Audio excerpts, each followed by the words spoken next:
Bonsoir, meine Damen und Herren. Mesdames et messieurs, quand j'ai vu pour la première fois le documentaire qui va suivre, j'ai eu l'impression de me retrouver dans un film de James Bond où les méchants veulent dominer le monde. Et pourtant, ce documentaire est basé sur des faits. Nous découvrons comment, grâce aux herbicides et aux OGM, le géant américain de la chimie Monsanto est sur le point de prendre le contrôle de la production alimentaire de la planète. C'est d'ailleurs peut-être déjà fait. C'est cette même entreprise Monsanto qui fabriquait déjà le tristement célèbre agent orange employé par les Américains au Vietnam. Durant 3 ans, la réalisatrice Marie-Monique Robin a rassemblé les pièces du puzzle dans le monde entier et le tableau qu'elle dresse est effarant. Recherche effrénée du profit et coupable passivité de la classe politique. Et pas de James Bond pour s'y opposer. C'est le monde selon Monsanto.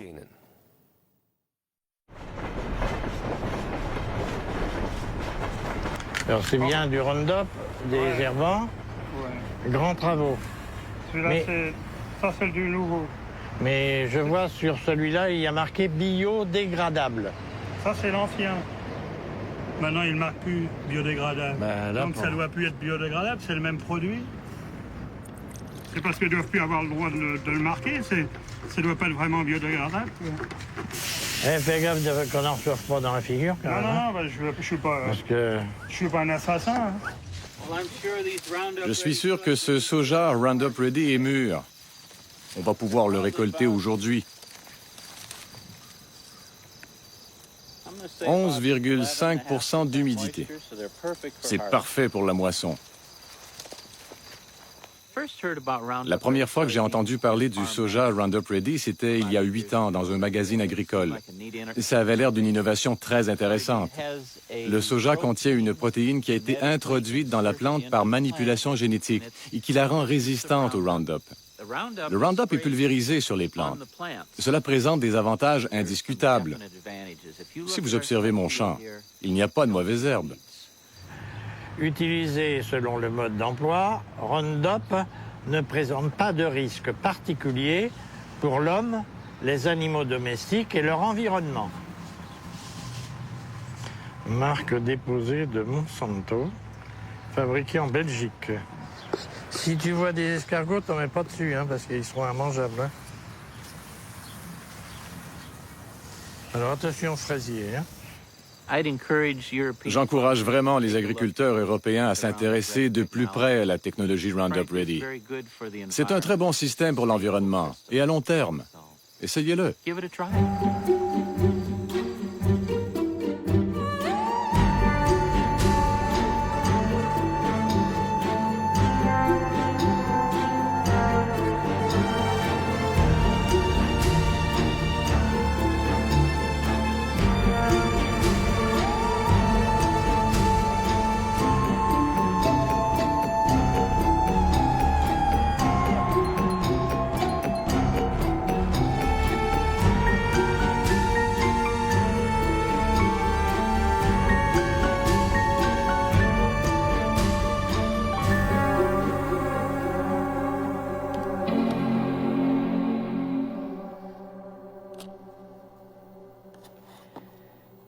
Monsanto. Ça fait 20 ans que je parcours le monde et partout j'ai entendu parler de cette multinationale américaine. À dire vrai, pas toujours en bien. J'ai voulu en savoir plus et j'ai navigué sur la toile pendant des mois en assemblant patiemment les pièces du puzzle. Sur son site internet, Monsanto se présente comme une compagnie agricole dont l'objectif est d'aider les paysans à produire des aliments plus sains tout en réduisant l'impact de l'agriculture sur l'environnement. Son produit phare, c'est le Roundup, l'herbicide le plus vendu au monde depuis 30 ans.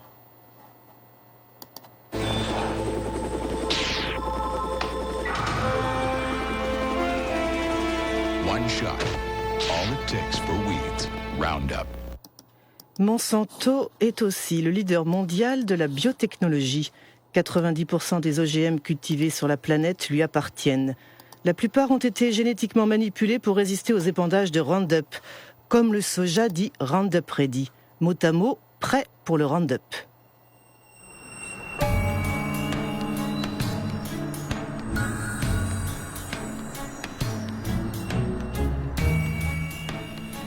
Les OGM de Monsanto ont envahi le monde, mais jamais une application agro-industrielle n'a suscité autant de passion et de polémiques. Pourquoi ? Quels sont les enjeux des OGM et le passé de la firme peut-il éclairer ce qu'elle est ou prétend être aujourd'hui ? Créée en 1901 à Saint-Louis dans l'État du Missouri, Monsanto ne fut pas toujours une compagnie agricole. Ce fut d'abord l'une des plus grandes compagnies chimiques du XXe siècle. Chemistry is working for you, and very likely Monsanto is working for you. Monsanto, where creative chemistry works wonders for you. Les merveilles vantées par la publicité ont fait de Monsanto l'une des entreprises les plus controversées de l'ère industrielle. Agent orange, aspartame, hormones de croissance, PCB, les PCB. Ces huiles chimiques, utilisées comme isolants dans les transformateurs électriques, furent le fleuron de la firme pendant près de 50 ans. Elles s'appelaient Arochlor aux États-Unis, Pyralène en France ou Kloppen en Allemagne, jusqu'à leur interdiction au début des années 1980. Monsanto PCB.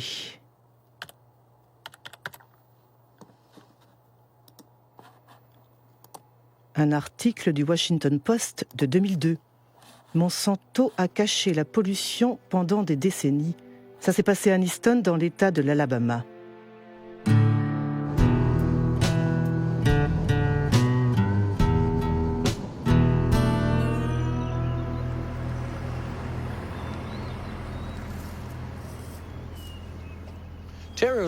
Terry était mon petit frère.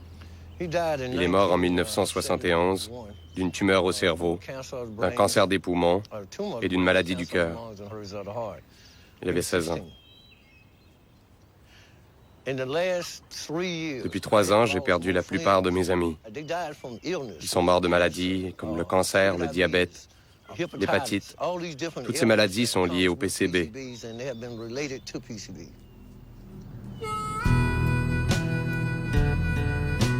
C'est la route de Monsanto.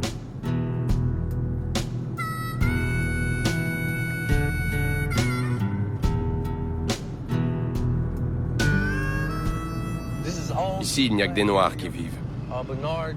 Ils continuent à y habiter, même si toutes les maisons ont été polluées. Il y a 6 mois, ils ont décontaminé ce jardin là-bas. Avant, ici, il y avait des maisons, des gens qui y habitaient. Mais maintenant, ils ont dû déménager. Les maisons ont été démolies.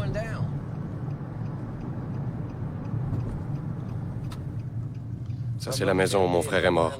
C'est là que j'ai grandi.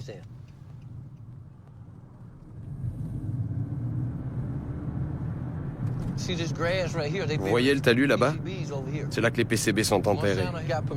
Monsanto a eu l'autorisation d'enterrer les PCB à Aniston. C'est le canal de Snow Creek qui coule sur du ciment. Il partait de l'usine et déversait les PCB jusqu'ici. C'était de l'eau empoisonnée et ils ne l'ont dit à personne, sauf à l'État qui ne nous a rien dit.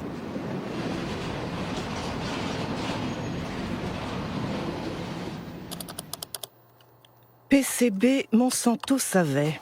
Mais savait quoi exactement ? Une organisation environnementale de Washington, dirigée par l'écologiste Ken Cook, a mis en ligne les archives internes de la firme. La plupart sont classées confidentielles.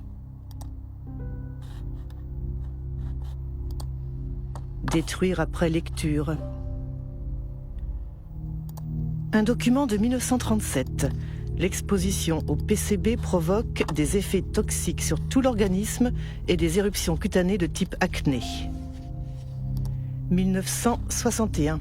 Après la rupture d'un tuyau dans une usine utilisant des PCB, 2 ouvriers ont développé les symptômes d'une hépatite. 1966. Des scientifiques ont plongé des poissons dans l'eau du canal de Snow Creek. Tous sont morts au bout de 3 minutes et demie. Pollution. Lettre adressée aux responsables de vente en 1970. Ce document résume toute l'histoire. On peut y lire « Nous ne pouvons pas nous permettre de perdre $1 de vente ». Ils ont caché le fait qu'ils empoisonnaient leurs voisins d'Anniston parce qu'ils ne voulaient pas perdre $1.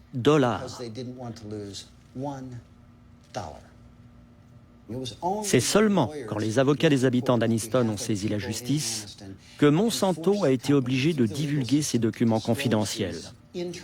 Nous avons alors découvert ce qu'ils savaient depuis longtemps.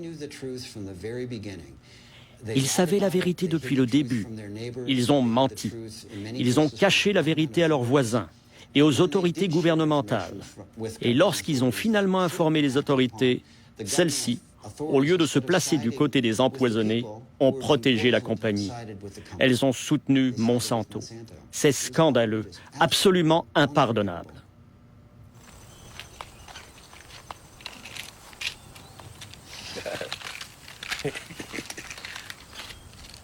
C'est tous tes médicaments? Non, ce n'est pas tout, j'en ai d'autres là. C'est quoi ton taux de PCB? 63,8 dans le sang. Dans le sang. Si on faisait une biopsie de sa graisse, il serait en haut de l'échelle avec 3 ou 4 000 parts par milliard. Ou plus. Quel est le niveau acceptable? C'est 2 parts par milliard. C'est le standard mondial. Mais nous en avons plus dans le sang et dans le corps que nulle part ailleurs dans le monde. Ici, c'est normal de parler de son taux de PCB? Nous en parlons tous ici parce que c'est notre quotidien. Qu'il arrive que les enfants viennent me voir et me disent « Monsieur Baker, on m'a fait des analyses, j'ai 3 parts par milliard. Combien de temps il me reste? » Cette histoire est absolument terrible. Mais qu'en pensent les scientifiques? Sur la toile, on trouve de nombreux articles concernant les effets des PCB sur la santé humaine. L'un des meilleurs spécialistes s'appelle David Carpenter.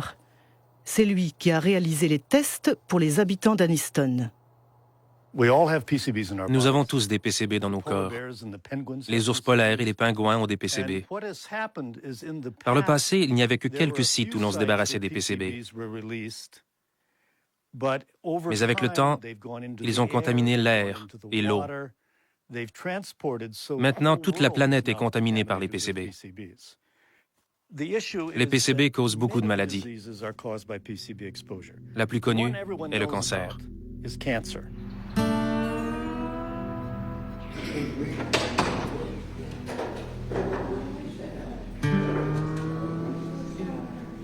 My test results stated that I had 202 parts per billion in my system. Les femmes contaminées par les PCB donnent naissance à des enfants qui ont un QI réduit. 29.6. Les PCB réduisent le fonctionnement de la thyroïde. Les PCB perturbent les hormones sexuelles. Pass away, just let me pass away. Pass away in peace. He's gonna pay, I said then. He's gonna pay for the way that he has done to us. En 2001, 20 000 habitants de Anniston ont porté plainte contre Monsanto. La compagnie et sa filiale Solutia ont finalement été condamnés à payer 700 millions de dollars pour indemniser les victimes, décontaminer le site et construire un hôpital spécialisé. Mais aucun dirigeant de Monsanto n'a été poursuivi. Dans le système juridique américain, il est très rare que des cadres ou des dirigeants d'entreprise soient considérés comme pénalement responsables. En revanche, on a la possibilité d'attaquer les entreprises au civil. On les fait payer. En vérité, les dommages et intérêts payés des décennies plus tard par les sociétés ne représentent qu'une fraction de leurs profits. C'est donc rentable de garder le secret. On peut se demander quel secret ils gardent actuellement. On ne peut jamais faire confiance à une grosse société comme Monsanto pour nous dire la vérité sur un produit ou un problème de pollution. Jamais. On ne peut pas faire confiance à Monsanto, a dit Ken Cook. Et si on prenait l'exemple du Roundup, l'herbicide favori des jardiniers et paysans? C'est quoi au juste?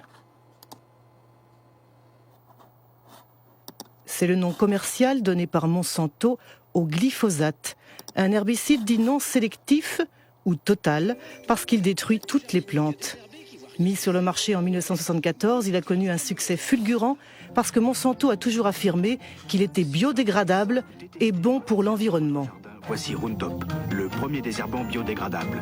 Il détruit les mauvaises herbes de l'intérieur jusqu'aux racines et ne pollue ni la terre ni l'os de Rex. Roundup, le désherbant qui donne envie de désherber. Roundup biodégradable. Ken Cook a raison. La firme a été condamnée 2 fois pour publicité mensongère. La première, c'était à New York en 1996. Et la deuxième, en France, l'année dernière. Les juges ont considéré que les mentions biodégradables, laissent le sol propre et respectent l'environnement, étaient des messages publicitaires trompeurs. D'autant plus que selon les études effectuées par le groupe Monsanto lui-même, un niveau de dégradation biologique de 2% seulement peut être obtenu après 28 jours. Voilà pourquoi la mention biodégradable a récemment disparu des bidons. Mais ce n'est pas tout. De nombreuses études scientifiques montrent que le Roundup est hautement toxique. Un exemple ? Le Roundup provoque des dysfonctionnements de la division cellulaire.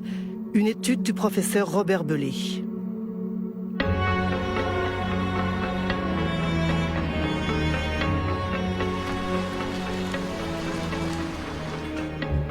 Le professeur Bellet travaille pour le CNRS et l'Institut Pierre et Marie Curie. Il a étudié les effets du Roundup sur des ovules fécondés d'oursins. La très grosse surprise a été que le Roundup a un effet sur la division des cellules. Et très vite, on s'est aperçu que ce qui était touché par le Roundup était un point clé de la division. C'est-à-dire pas les mécanismes de la division elle-même, mais les mécanismes qui contrôlent la division des cellules. Il faut comprendre comment naît un cancer. Les cellules, au départ, ne sont pas cancéreuses, et à partir d'un certain moment, il y a des modifications en elles, et la modification principale, c'est ce qu'on appelle devenir instable du point de vue génétique. Et c'est ce premier dérèglement qu'on a observé avec le Roundup. Et c'est pour ça que l'on dit que pour nous, le Roundup induit les premières étapes qui conduisent au cancer. Et nous faisons attention de ne pas dire induisent des cancers, puisque les cancers, on les verra dans 30 ou 40 ans. On s'est tout de suite, nous, rendu compte de l'importance que ça pouvait avoir au niveau des utilisateurs, puisque les doses correspondaient à des doses quand même très en dessous des doses qu'utilisent les gens. Et on s'est dit, mince, il faut vraiment qu'on alerte le mieux possible et le plus vite possible l'opinion publique, d'une certaine façon. Alors pour faire ça, moi je me suis dit, le meilleur système, c'est de m'adresser à mes tutelles. Et j'étais un peu surpris, même très surpris. On nous a suggéré ou fortement incité à ne pas communiquer parce qu'il y a cette question des OGM derrière. Cette histoire est incroyable. On a caché la toxicité du Roundup pour protéger le développement des OGM. Reprenons l'histoire des OGM à son début. D'après le site internet de Monsanto, le soja Roundup Ready fut la première culture transgénique autorisée aux États-Unis en 1996.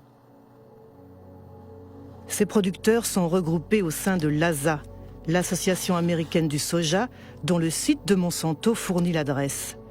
John Hoffman, son vice-président, est un défenseur inconditionnel de la biotechnologie. Au printemps, vers le 1er mai, je pulvérise une première fois du Roundup pour tuer les mauvaises herbes. Et puis, 6 ou 7 semaines plus tard, je fais une deuxième application. Et ça suffit pour le reste de l'année. Avant d'avoir la technologie Roundup Ready, les champs avaient des mauvaises herbes. Nous devions les inspecter et arracher les mauvaises herbes à la main. C'était beaucoup de travail. Le système Roundup Ready me permet donc d'économiser du temps et de l'argent.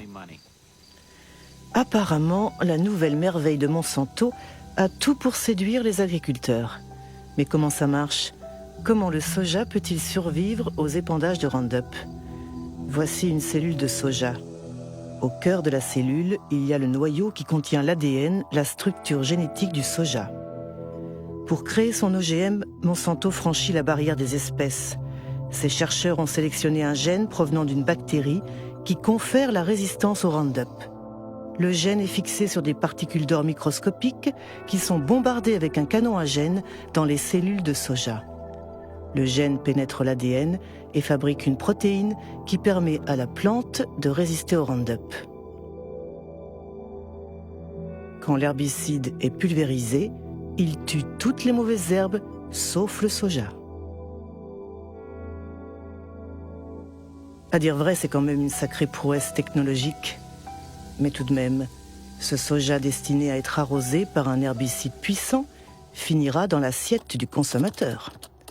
On imagine donc qu'il a dû être soigneusement testé avant sa mise sur le marché. Qui était ministre de l'Agriculture à l'époque ? C'est Dan Glickman, qui fut ministre de Bill Clinton de 1995 à 2000.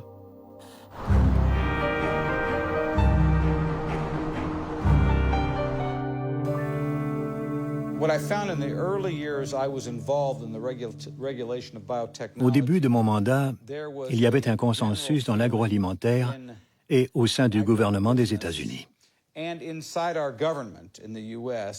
Si on ne marchait pas tête baissée en faveur du développement rapide de la biotechnologie et des cultures OGM, alors on était considéré comme anti-science et anti-progrès.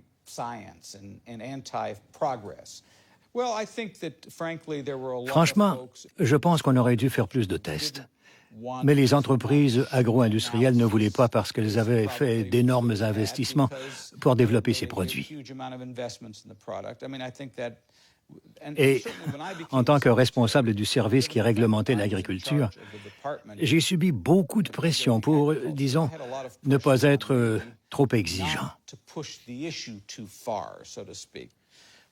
La seule fois où j'ai osé en parler pendant le mandat de Clinton, je me suis fait taper sur les doigts, non seulement par l'industrie, mais aussi par les gens du gouvernement. En fait, j'ai prononcé un discours où j'ai dit qu'il fallait qu'on étudie plus sérieusement la réglementation des OGM. Et il y avait des gens à l'intérieur du gouvernement Clinton, surtout dans le domaine du commerce extérieur, qui étaient fâchés contre moi. Ils m'ont dit « Comment peux-tu, toi qui travailles dans l'agriculture, mettre en cause notre système de réglementation ?» Voilà qui est clair. Aux États-Unis, le ministre de l'Agriculture ne fait pas le poids face aux intérêts des multinationales. Mais comment sont réglementés les OGM aux États-Unis ? Le texte le plus important a été publié par la FDA, la Food and Drug Administration, l'agence chargée de la sécurité des denrées alimentaires et des médicaments. Titre : Aliments dérivés des nouvelles variétés de plantes. Date : 29 mai 1992. Principe 1. Les aliments obtenus par modification génétique sont réglementés de la même manière que ceux obtenus par le croisement traditionnel des plantes. En clair, la FDA décide de ne pas créer de catégorie spéciale pour les OGM. Pour toute question, adressez-vous à James Mariensky, qui dirigeait alors le département de la biotechnologie.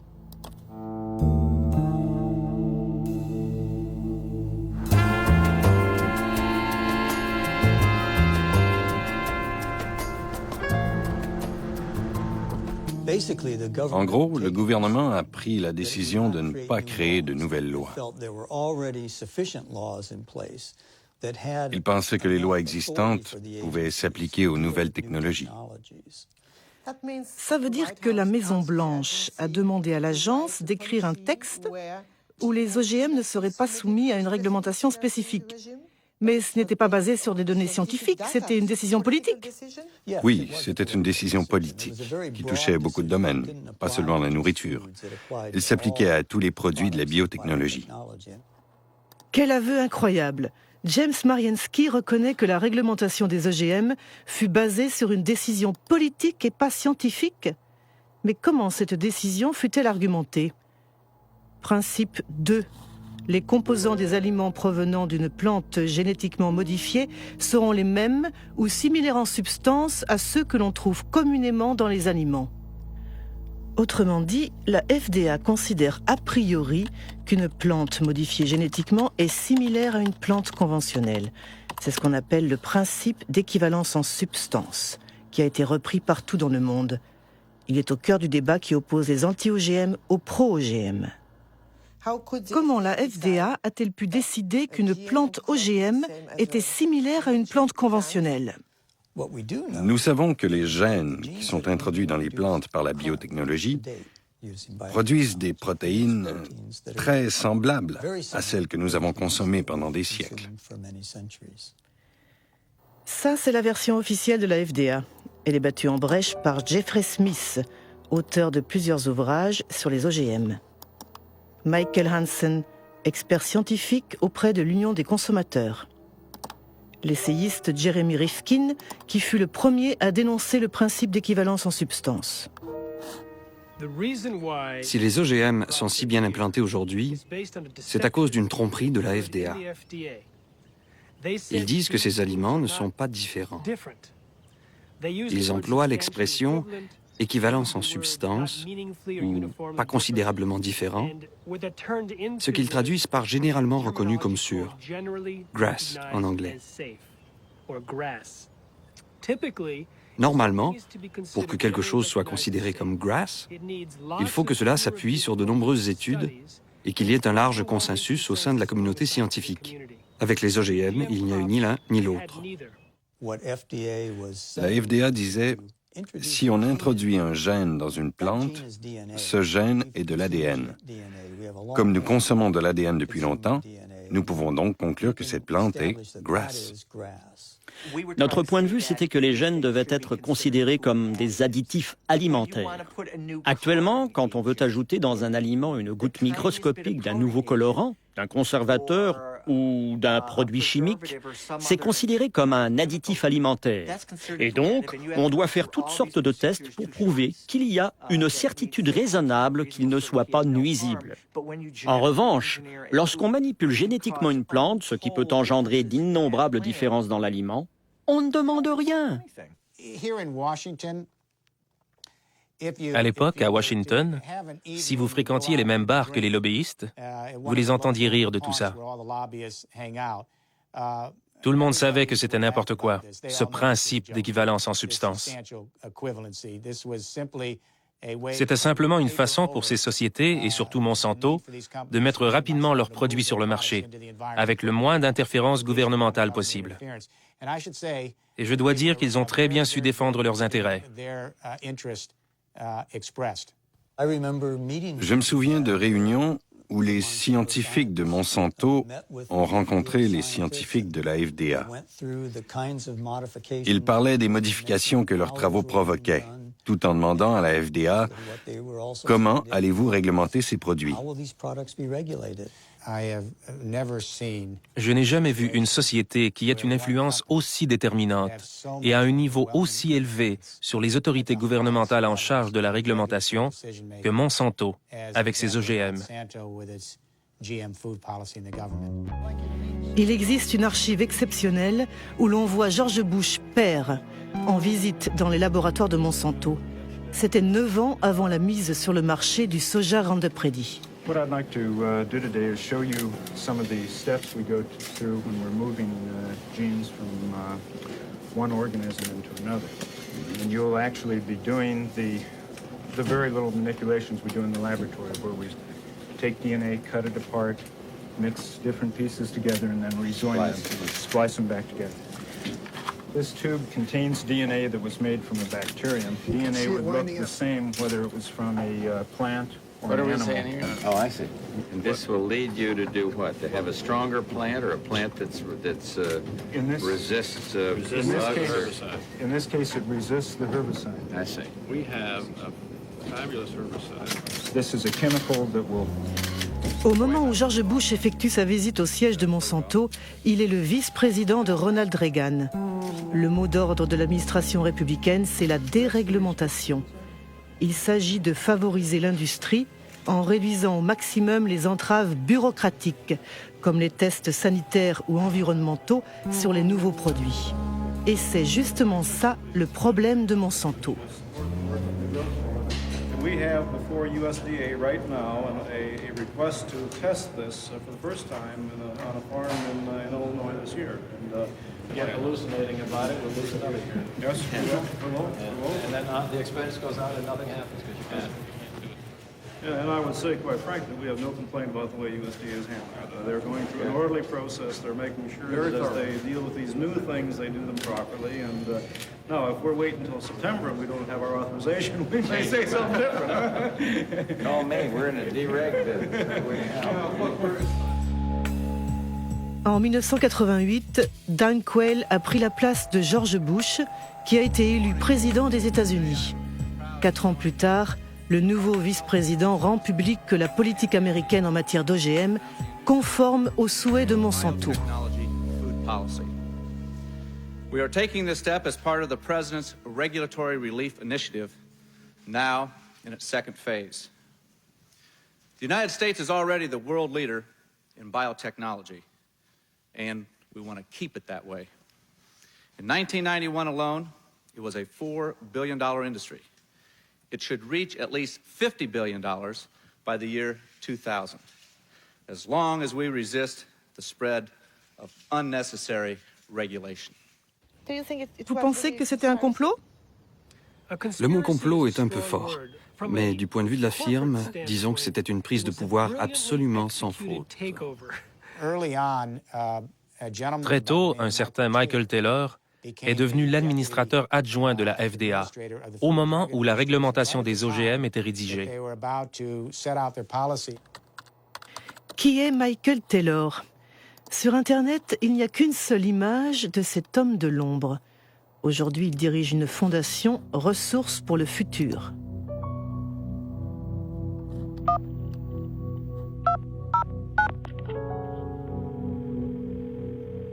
Hello, Marie-Monique speaking. Hello, it's Mike Taylor. My questions are about your role. I mean, when you were working at the FDA, before being hired by the FDA, you worked as an attorney for Monsanto during 7 years, didn't you? Well, I was a partner in a law firm of which Monsanto was a client, and I worked on some Monsanto matters, yes. And apparently, if I understood well what I read, the FDA created a new position for you, Deputy Commissioner for Policy? Well, because there was a special need at that time at the FDA because of the new GMOs? It had nothing to do with GMOs. Ah. Nothing at all to do with GMOs. I wasn't the author of these policies, but that's just false. Il est arrivé à la FDA en juillet 1991. Jusqu'à cette date, il travaillait dans le cabinet d'avocats King & Spalding. Parmi ses clients, il y avait non seulement Monsanto, mais aussi l'IFBC, le Conseil international de la biotechnologie et des aliments. Il a écrit pour l'IFBC un document présentant la manière dont le Conseil aimerait qu'on réglemente les OGM. Si vous comparez cette proposition de Michael Taylor pour l'IFBC et le texte publié par la FDA, ils sont très similaires. Si ce n'est pas lui l'auteur de la réglementation, alors quelqu'un a pris son document en le modifiant légèrement avant de le publier. À l'époque, M. Taylor était commissaire adjoint et c'est lui qui dirigeait le projet. Il était le chef, le leader de la réglementation, chargé de faire en sorte que le projet soit conduit à son terme. Monsanto a su parfaitement mener le jeu politique et légal. Ils ont joué un rôle clé dans l'autorisation de mise sur le marché de l'hormone de croissance bovine et au-delà, dans la manière dont le gouvernement américain a géré la biotechnologie. Michael Hansen vient de parler de l'hormone de croissance bovine. De quoi s'agit-il? Apparemment, c'est une hormone transgénique injectée aux vaches pour augmenter leur production laitière de 20%. Et le moins qu'on puisse dire, c'est qu'elle ne fait pas l'unanimité. L'hormone menace notre santé. Le poison mortel. Manipulation. Baptisé RBGH, hormone de croissance bovine recombinante, le produit est commercialisé par Monsanto sous le nom de Posilac depuis 1994.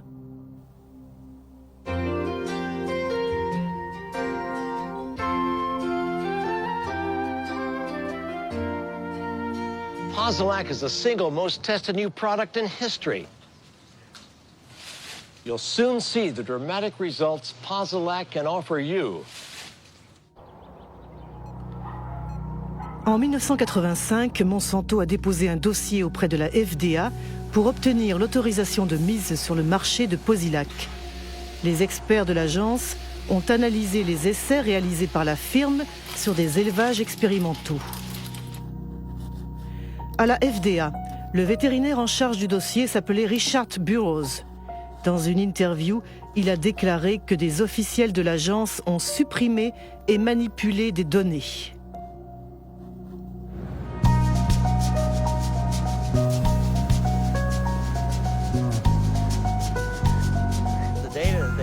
Les données scientifiques que la compagnie a envoyées ne prenaient pas en compte les besoins des producteurs de lait, à savoir des questions clés comme les maladies que sont la mamite, c'est-à-dire l'infection des pies, et les problèmes de reproduction. Alors quand j'ai vu que toutes ces données manquaient, j'ai dit « Hé les gars, vous devez récolter plus d'informations ». Ça les a retardés de 2 ou 3 ans. Avez-vous averti la FDA de vos préoccupations ? Petit à petit, j'ai été marginalisé. Mon chef a mis des proches sur le dossier et j'ai eu de moins en moins accès aux données, y compris les choses que j'avais personnellement demandées, comme les études sur la mamite. J'étais devenu un obstacle. Alors, ils ont décidé de m'éliminer en me mettant au placard. Finalement, j'ai été licencié. Un jour, on m'a raccompagné à la porte et c'était fini pour moi. Est-ce que vous avez été menacé ? Oui, par les avocats de Monsanto. Quand j'ai contesté mon licenciement devant la justice, ils ont dit à mon avocat qu'il me ferait un procès si je révélais des secrets de la compagnie pour ma défense. Finalement, la FDA sera condamnée à réintégrer le vétérinaire trop consciencieux qui, écœuré, finira par démissionner. Mais ce n'est pas tout. Sur Internet, on parle aussi de documents volés à la FDA et transmis au docteur Samuel Epstein, qui dirige la coalition pour la prévention du cancer.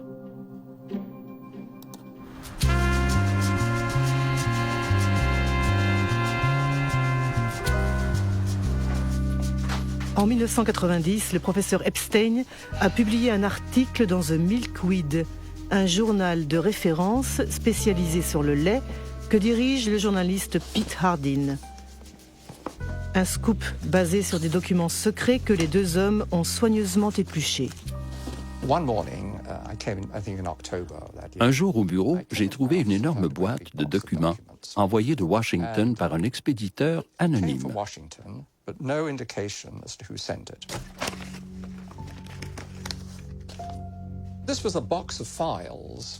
Cette boîte contenait toutes les données des études vétérinaires que Monsanto avait fournies à la FDA depuis 6 ans.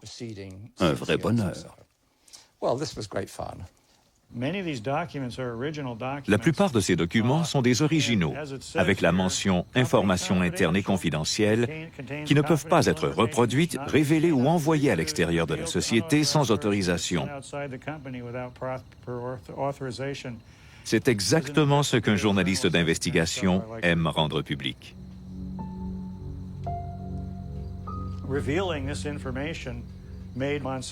La révélation de ces informations a fait enrager Monsanto et la FDA. Nous avons pu prouver que les changements physiologiques observés chez les animaux piqués avec l'hormone étaient dramatiques.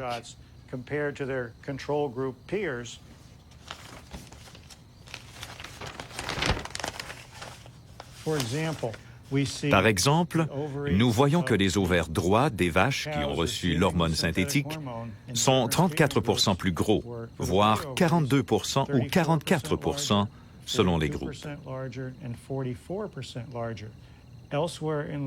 Par ailleurs, les dossiers volés montrent qu'il y a de graves problèmes de reproduction chez les animaux qui ont été traités. The data is conclusive. We provided the data, the raw data, and summary data is peer-reviewed data not done by us to support the submission. Every health authority who has looked at bovine somatotropin has found that it is completely safe for consumers. Pour Monsanto, non seulement l'hormone ne pose aucun problème, mais elle présente même des bénéfices pour le consommateur. Comme la composition chimique du lait n'est pas altéré par l'usage du Posilac, ses propriétés et son goût ne changent pas.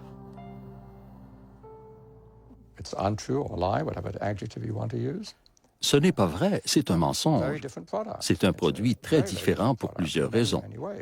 D'abord, comme les vaches souffrent souvent de mammites, il y a du pus dans le lait.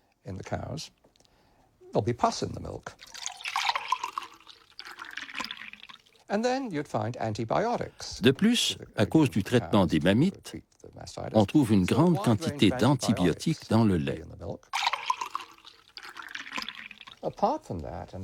Enfin, on constate une importante augmentation de ce qu'on appelle l'IGF-1, le facteur insuline de croissance.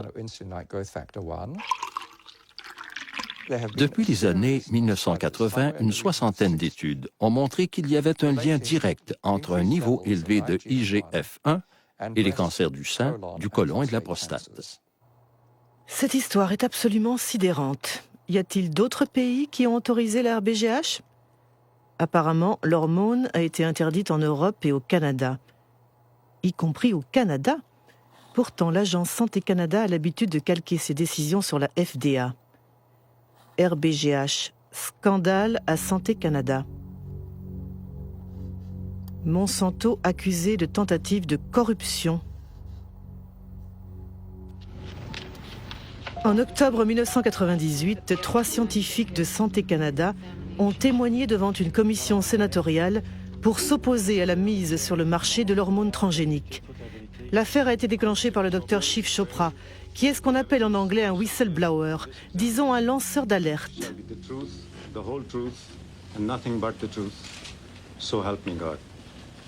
Je me demande quelle vérité je vais dire. Celle que je connais ou celle que le ministère me dit de dire. Voilà mon conflit. Je vous demande à tous les trois, est-ce que certains d'entre vous ont été approchés par Monsanto? Dr. Hayden? J'ai assisté à une réunion en 1989-90. Des représentants de Monsanto m'avaient rencontré moi-même, le Dr. Drennan, mon chef de service, et le Dr. Messier également. La compagnie nous avait offert 1 à 2 millions de dollars. Je ne sais pas ce que c'est devenu par la suite, mais je sais que mon directeur avait dit après la réunion qu'il allait faire un rapport sur cet incident à ses supérieurs. Comment a réagi Monsanto ? Monsanto n'a pas nié le fait qu'ils ont proposé 2 millions de dollars lors de cette réunion. Plus tard, ils ont dit que c'était une proposition pour faire plus de recherches au Canada sur les vaches canadiennes.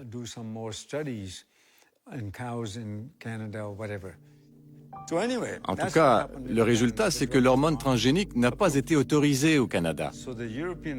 À la suite des révélations canadiennes, le Parlement européen l'a banni pour toujours. Puis, tout d'un coup, Margaret Hayden, Gérard Lambert et moi, nous avons été tous les trois congédiés pour désobéissance. Vous avez été licencié ? Oui, nous avons été licenciés et nous avons porté l'affaire en justice. Aux États-Unis, le Congrès avait également ouvert une enquête à la demande des opposants de l'hormone transgénique. Ceux-ci dénonçaient notamment l'interdiction d'étiqueter le lait selon sa provenance, qui empêche les consommateurs de choisir. Mais curieusement, l'enquête du Congrès n'a jamais abouti. Bovine growth hormone, BGH, is a test of consumer acceptance of genetic engineering. In the garbage. In the garbage! The cow hormone drug. L'hormone de croissance bovine représente la première application de la biotechnologie à la production d'aliments et Monsanto est une multinationale très puissante qui a beaucoup de relations au sommet de l'État. Pour le gouvernement fédéral, le développement de la biotechnologie représentait un enjeu si important qu'il a préféré ignorer ces questions, disons subalternes, que sont la santé des vaches ou des consommateurs. La raison pour laquelle la FDA a autorisé la mise sur le marché de la RBGH, c'est que beaucoup d'anciens salariés de Monsanto occupaient des postes clés à la FDA. Ils ont rejoint l'agence pour faire homologuer le produit. C'est ce qu'on appelle les portes tournantes, avec un effet de double hélice. Les portes tournantes. Oui, les portes tournantes. Il n'y a pas qu'en agriculture qu'il y a des portes tournantes. C'est dans beaucoup de secteurs. Donald Rumsfeld était le PDG de Searle, qui était une filiale de Monsanto. L'ambassadeur américain du commerce extérieur, Mickey Cantor, a fini au conseil d'administration de Monsanto. Clarence Thomas, juge à la Cour suprême, a travaillé pour Monsanto. Monsanto Revolving Doors, en français Les chaises musicales, état des lieux non exhaustif en 1999. Linda Fisher passe de l'EPA, l'Agence de protection de l'environnement, à Monsanto. Michael Friedman de la FDA à Monsanto. Marcia Hale et Josh King de la Maison Blanche à Monsanto. Margaret Miller de Monsanto à la FDA. William Rickelshaus de l'EPA à Monsanto, sans oublier Michael Taylor qui a fait plusieurs fois l'aller-retour. Once your mission carried out by the FDA, you became Monsanto's vice president for public policy. Right. So there is no conflict of interest for you. No, and again, the rules are the rules, and I played within the rules. I think in terms of public acceptance, it's been one blunder after another. If you're trying to have a strategy for having the public understand and accept the new technology, having the first application of it be related to milk, which we already have more than we need, it created, it helped create a climate of suspicion. I think the idea that companies are not required in every case of a GMO to submit the product to FDA, such as is required in Europe, I think that from a public confidence, public acceptance standpoint, that's not a sufficient system. I personally have said that Congress should change the law. Congress should create a mandatory notification system that ensures that every product is looked at by FDA and that FDA makes a safety judgment about every product. Voilà ce qu'on appelle un aveu fort intéressant. Apparemment, Michael Taylor semble regretter la réglementation qu'il a signée en 1992. Qu'en pensaient les scientifiques de la FDA? Y avait-il un consensus sur la réglementation des OGM? Des documents internes montrent que l'agence a ignoré les inquiétudes de ses propres scientifiques. C'est signé Steven Drucker.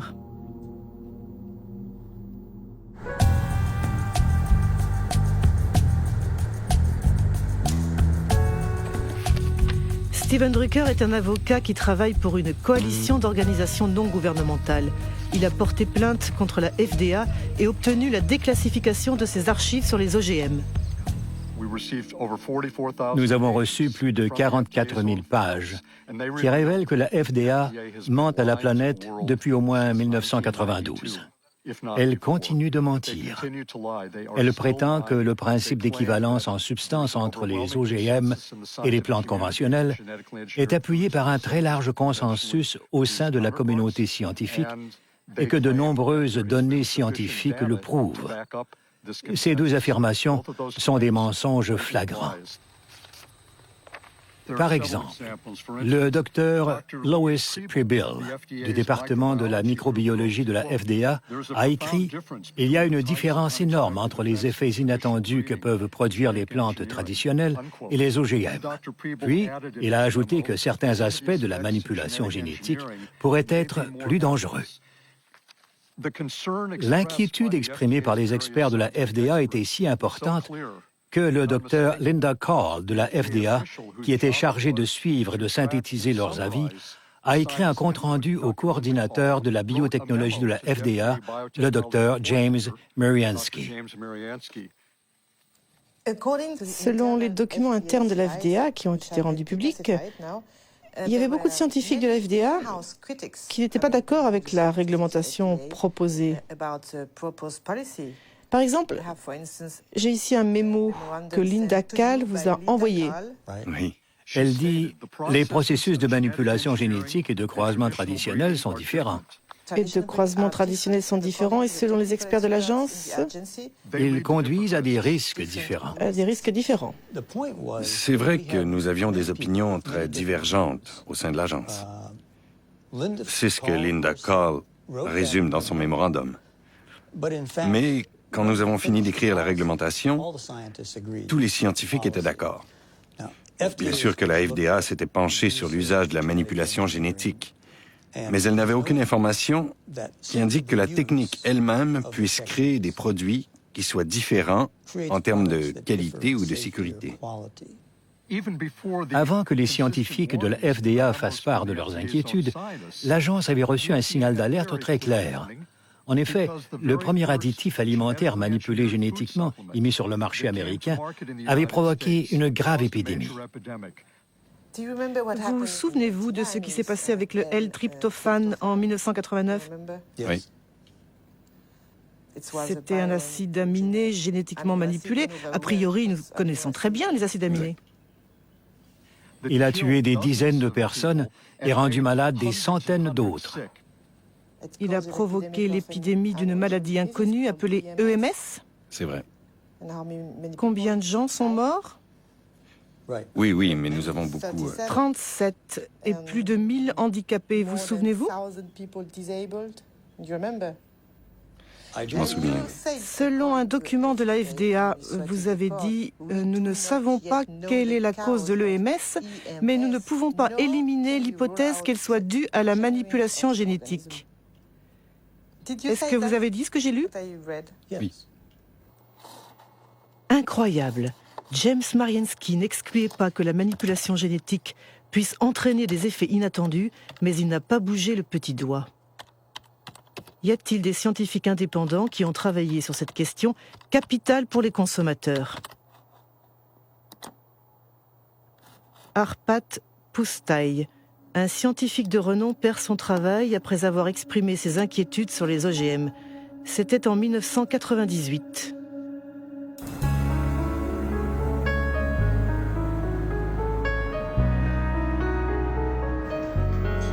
Arpat Pusztai travaillait pour l'Institut Rowlett en Écosse et il avait dirigé une étude sur des pommes de terre transgéniques à la demande du ministère de l'Agriculture.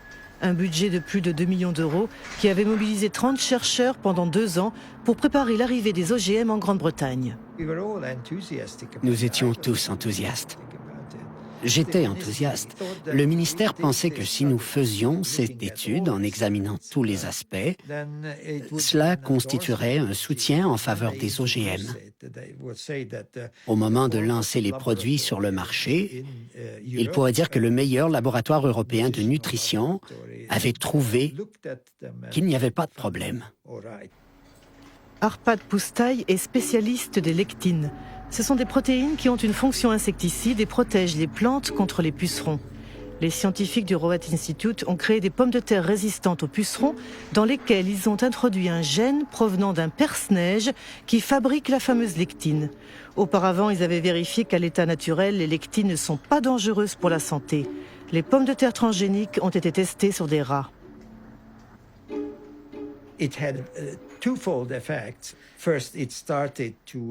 Nous avons constaté 2 effets. D'abord, une prolifération des cellules dans l'estomac, et cela n'est pas bien. Je ne dis pas que c'est cancéreux, mais cela peut faciliter le développement de tumeurs causées par des produits chimiques. De plus, le système immunitaire de l'estomac était en surchauffe. On ne sait pas si cela est bon ou mauvais, mais en tout cas, l'organisme traitait ces pommes de terre comme des corps étrangers.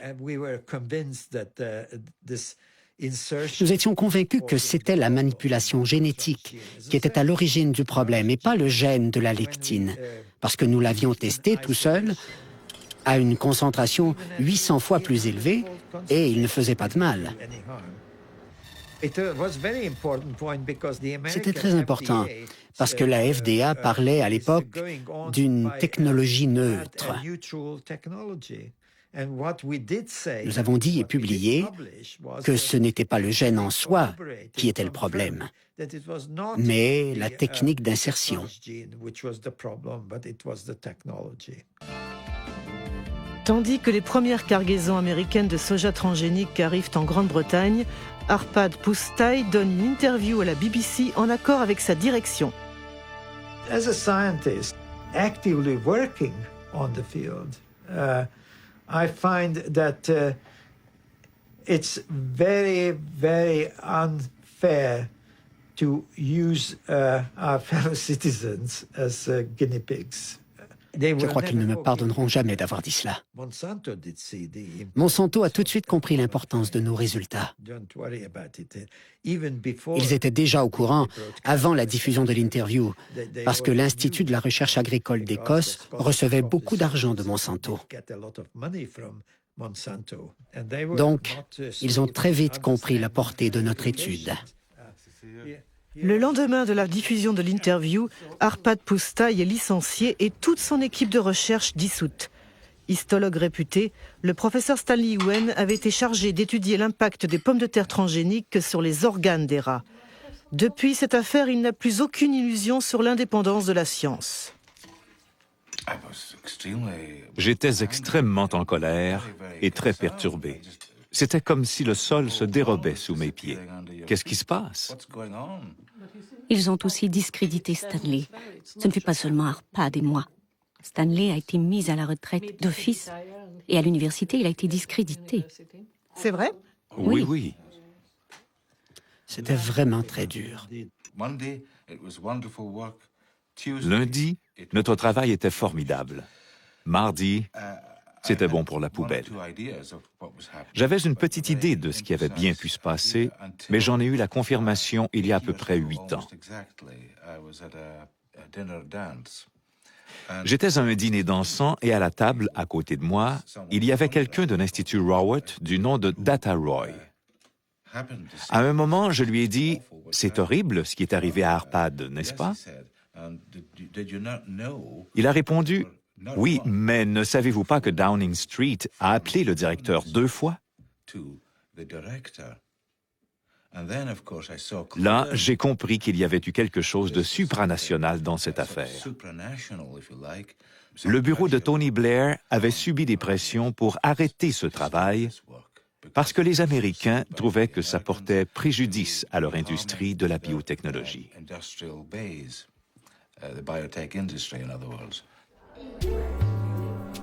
L'affaire d'Arpad Pusztai a entraîné un rejet massif des OGM en Grande-Bretagne, soutenu par Greenpeace.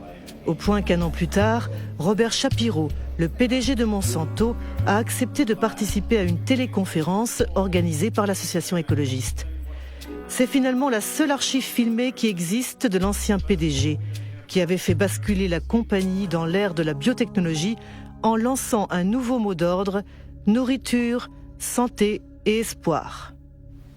Monsanto made huge efforts to push its products in every direction with the full support of multinational food manufacturers, retailers, communications firms, regulators, even governments. You behave not as a company offering life and hope, but as bullies, trying to force your products on us. If I'm a bully, I don't feel that I'm a very successful bully. I want to start by emphasizing that biotechnology is a tool. Biotechnology in itself is neither good nor bad. It can be used well or it can be used badly. The products that are on the market have been reviewed through the regulatory processes that society has established in order to assure not only safety, but the environmental safety of the products themselves. Dix ans après sa mise sur le marché, le soja Roundup Ready représente 90% du soja cultivé aux États-Unis. Et 70% des aliments vendus dans les commerces américains contiennent des produits transgéniques. À la différence de l'Europe, les consommateurs ne peuvent pas choisir car l'étiquetage des OGM est interdit. Une conséquence directe du principe d'équivalence en substance. J'ai un grain de soja dans la main et je peux le manger en toute sécurité. Je pense que la FDA est confiante que ce soja présente la même sécurité alimentaire que les autres variétés. Comment l'agence peut-elle en être sûre? C'est basé sur les données que la compagnie a fournies à la FDA et qui ont été évaluées par les scientifiques de l'agence. Et ce n'est pas dans l'intérêt d'une entreprise de conduire une étude pour ensuite en masquer les résultats. Comment James Mariinsky peut-il être aussi affirmatif? Si on tape Monsanto a falsifié des études scientifiques, on obtient 174 000 réponses. Parmi elles, un rapport de l'EPA, l'Agence de protection de l'environnement des États-Unis. Monsanto aurait falsifié des études sur les effets cancérigènes de la dioxine.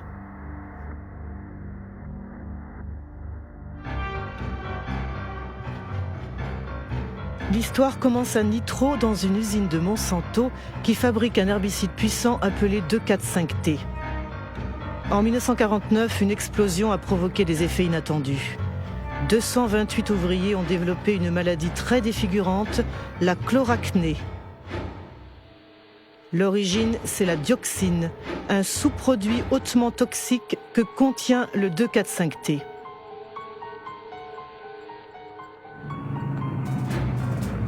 Le 2,4,5-T était le composant principal de l'agent orange, le défoliant utilisé par l'armée américaine pendant la guerre du Vietnam. Dans les années 1960, 40 millions de litres d'agent orange ont été déversés dans le sud du pays, soit 400 kilos de dioxine pure. 3 millions de personnes ont été contaminées, dont des milliers de soldats américains. 40 ans après la fin de la guerre, la dioxine continue de faire des victimes. On sait aujourd'hui que ce poison provoque des cancers et de graves dysfonctionnements génétiques.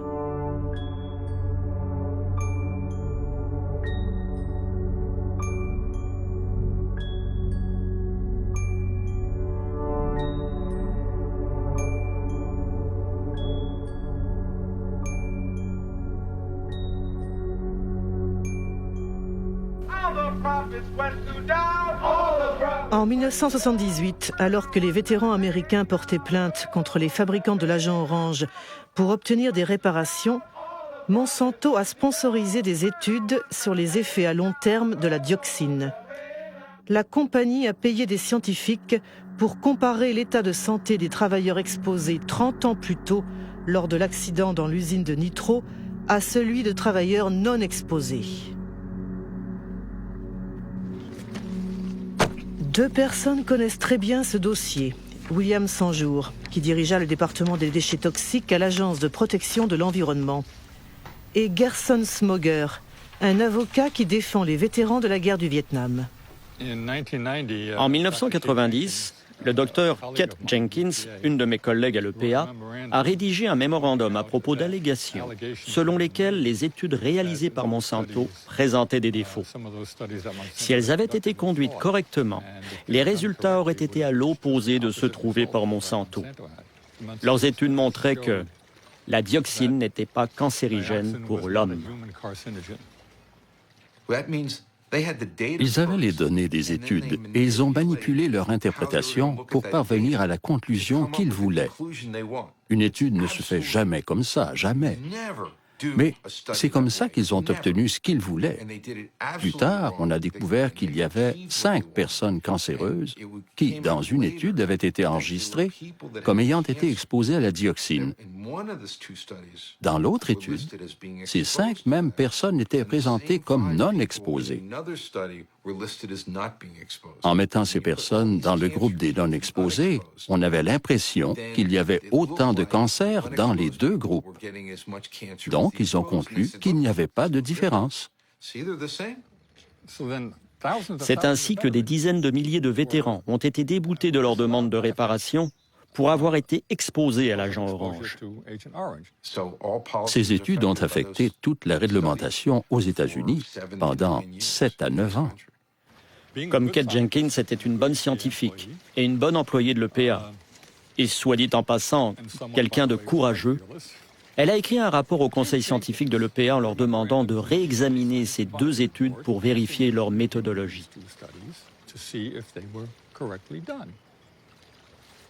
En fait, il n'y a jamais eu d'investigation sur Monsanto. Personne n'a enquêté sur les 2 études. Personne.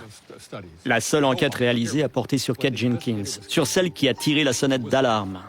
Sa vie est devenue un enfer. Ils l'ont harcelée. Ils l'ont fait changer de poste. Ils l'ont persécutée.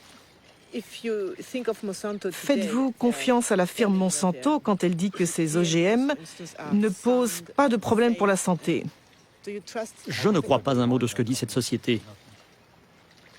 Tout ce qu'elle dit doit être vérifié par des personnes indépendantes, à condition que ces personnes soient compétentes et vraiment indépendantes.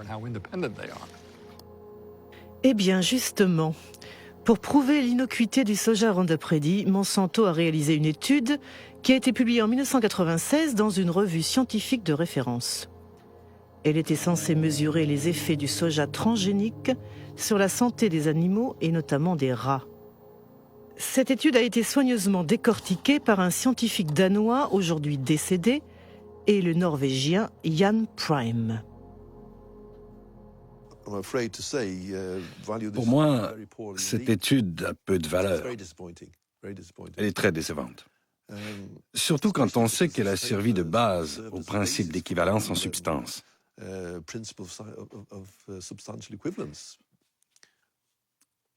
Il y a des choses surprenantes. Par exemple, cette phrase. Les études sur l'alimentation des animaux fournissent une assurance partielle qu'il n'y a pas de changement majeur. Comment ça partiel? Ça ne suffit pas. Je veux 100% d'assurance. Par exemple, à la page 723, on peut lire « À part leur aspect plus marron, les foies avaient l'air normal lors de l'autopsie. » Comment peut-on dire cela sans regarder à l'intérieur du foie, ni faire des coupes avec un microscope pour voir s'il n'y a pas de différence?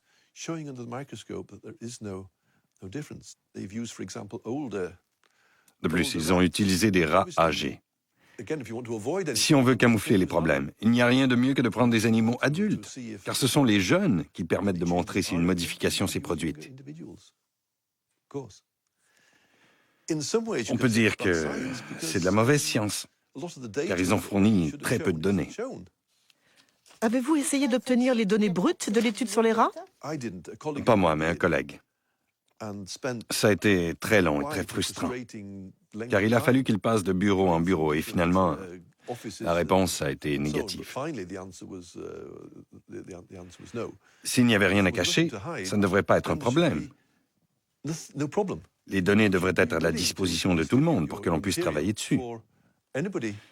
Mais quand on voit qu'ils dissimulent les données, on devient suspicieux, car on se demande pourquoi ils les cachent comme ça.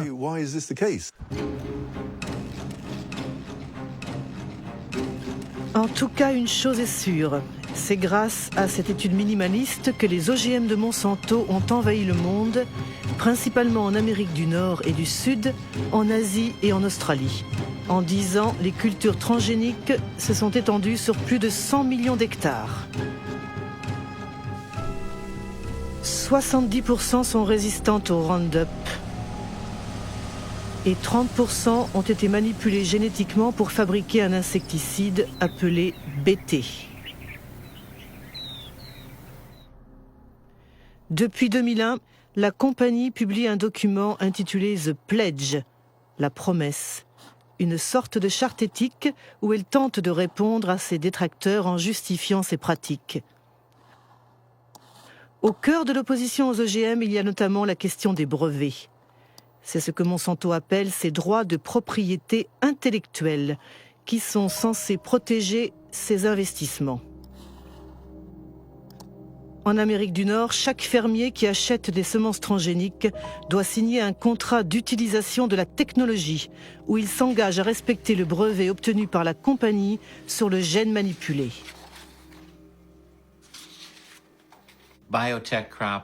Les OGM sont protégés par la loi américaine sur les brevets.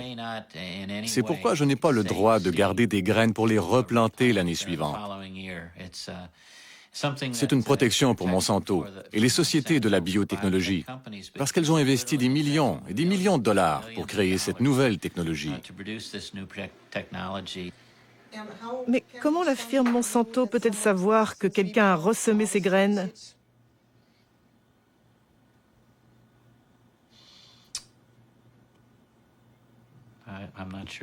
Je ne sais pas répondre à cette question. Comment peut-elle savoir que quelqu'un ressème ses graines? C'est une bonne question pour Monsanto. La question est tellement délicate que Monsanto préfère l'ignorer en faisant de belles promesses. Dans les cas où les variétés qui nous appartiennent apparaîtraient de manière non intentionnelle dans les champs d'un fermier, nous nous engageons à trouver une solution qui satisfasse aussi bien le fermier que Monsanto.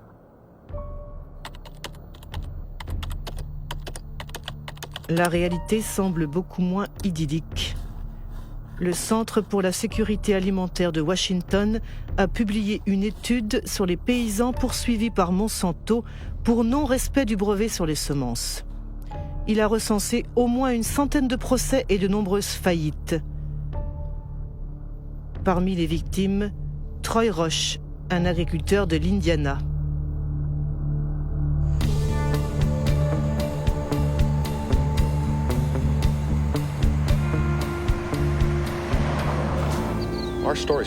Notre histoire a commencé en 1999. Un gentleman, et ce terme n'est pas très approprié, s'est présenté sur l'exploitation de mes parents. Il disait être un détective privé engagé par Monsanto. Il faisait une enquête sur les agriculteurs suspectés d'avoir gardé une partie de leurs semences. Il nous a demandé directement si c'était notre cas.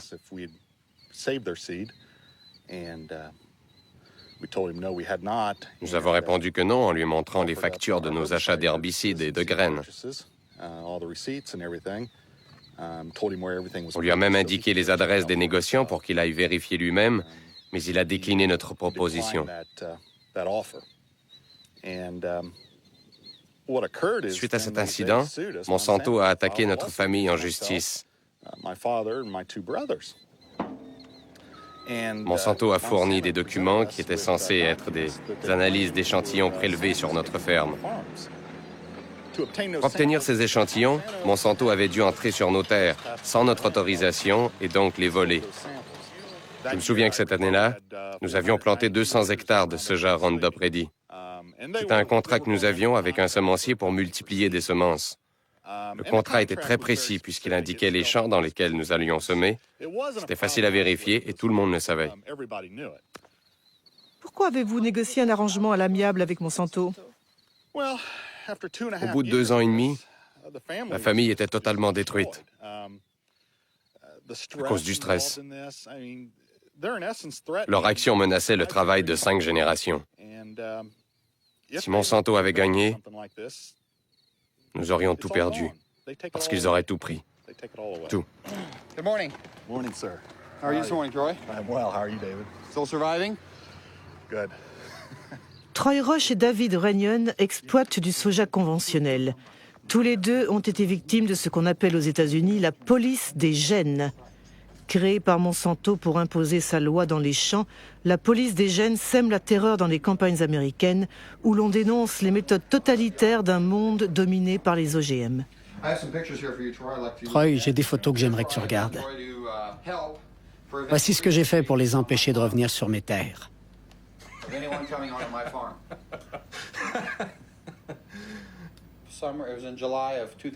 C'était au mois de juillet 2003.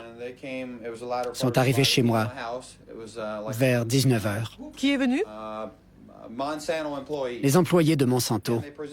Ils m'ont montré leur carte de visite et ils m'ont posé quelques questions sur mes cultures de soja, de maïs et où je vendais ma récolte. J'ai dit OK, c'est la fin de la conversation. Les brevets ont tout changé. Ils ont détruit la confiance qui existait entre voisins. Personnellement, il n'y a que 2 agriculteurs à qui je parle, avec qui je suis proche. Les agriculteurs ont vraiment peur? Bien sûr qu'ils ont peur. C'est impossible de se défendre contre cette firme. Ils ont créé une industrie dont le seul objectif est de détruire la vie des agriculteurs. Tout le monde a peur. Vous avez peur d'être dénoncé par un voisin, par exemple? Oui.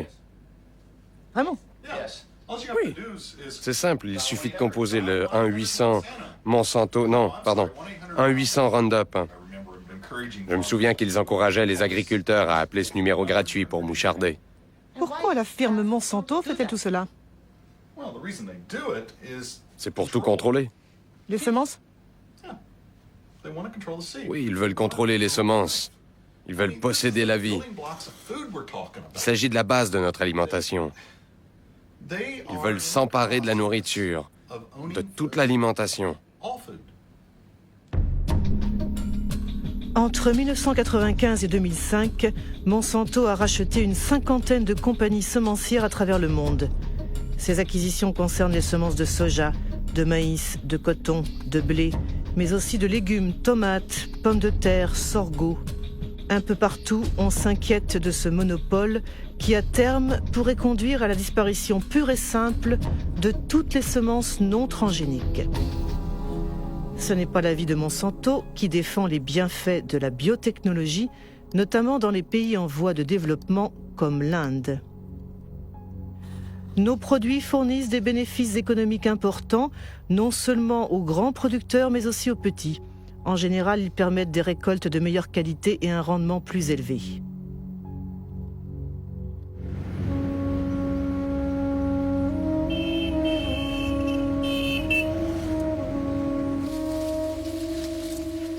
L'Inde est le 3e producteur mondial de coton. En 1999, Monsanto a racheté Maïko, la première compagnie semencière du pays. 2 ans plus tard, le gouvernement indien autorisait les cultures BT, appelées Bollgard, qui ont été manipulées pour fabriquer un insecticide censé repousser les attaques du ver américain, un parasite du coton.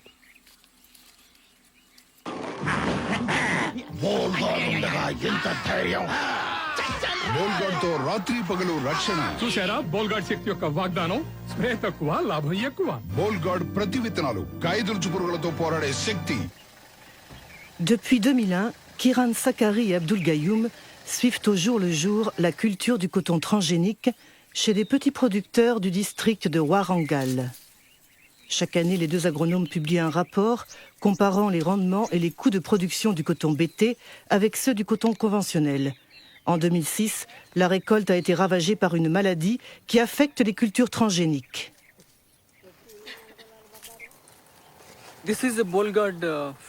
Les plants de ce champ de coton Bollgard sont infectés par ce qu'on appelle la rhizoctonia. À l'inverse d'une plante saine, l'intérieur de la tige est filandreux. C'est typique de cette maladie. Tous les agriculteurs disent qu'ils n'ont jamais vu ça. Dans l'étude que nous avions conduite en 2001, nous avions observé la maladie uniquement dans quelques plants de coton BT. Mais avec le temps, elle s'est répandue. Et maintenant, on la constate non seulement dans les champs de coton BT, mais aussi dans les champs non transgéniques.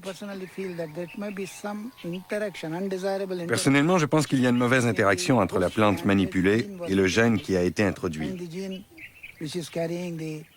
Cela a provoqué une faiblesse dans la plante qui ne résiste plus à la rhizoctonia. Sur le site Internet de Maïko Monsanto, j'ai lu que le coton BT est censé réduire de 78% la consommation de pesticides et d'augmenter le rendement de 30%. Mais c'est un bide total. Invariablement, au bout de 70 à 90 jours, il faut traiter les plantes contre le ver américain, même sur le coton BT. Mais comment expliquez-vous qu'autant de paysans aient acheté des semences BT? Pour les paysans, l'offre est très réduite. Lors de la dernière saison, il était très difficile de trouver des semences non BT sur le marché.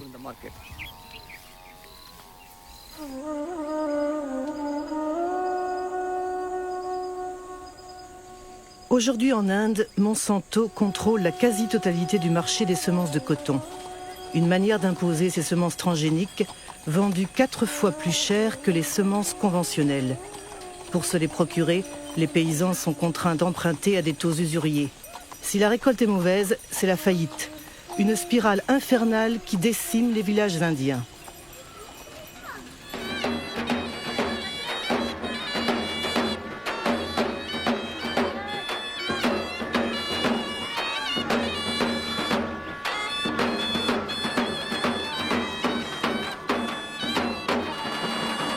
आज जी आपल्या इथं आत्महत्या झाली ती कशामुळे झाली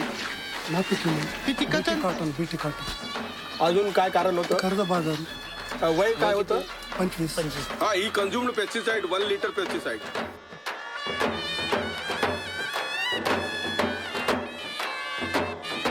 पहिलं सुसाईड आहे का नाही जगात किती झाली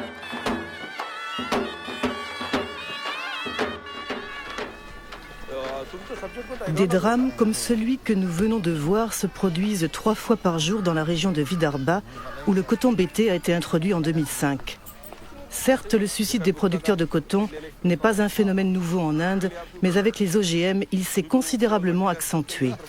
Mais rares sont ceux qui osent dénoncer publiquement ce scandale international qui oppose le pot de terre au pot de fer.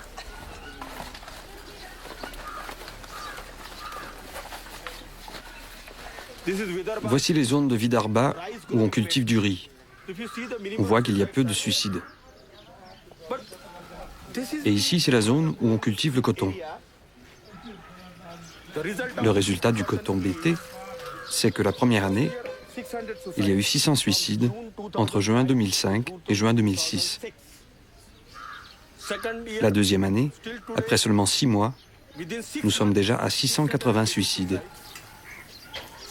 C'est un désastre. Oui, c'est un désastre complet. Le problème, c'est que les OGM rendent les paysans complètement dépendants des forces du marché.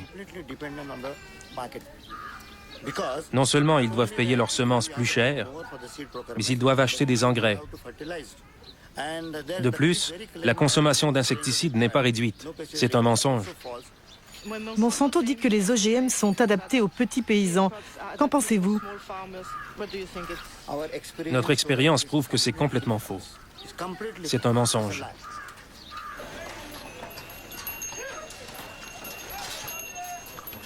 En ce jour de décembre 2006, la révolte gronde sur le plus grand marché cotonnier de l'État du Maharashtra. 3 jours après le tournage de ces images, des émeutes ont éclaté et des dizaines de paysans, dont Kishore Tiwari, ont été arrêtés.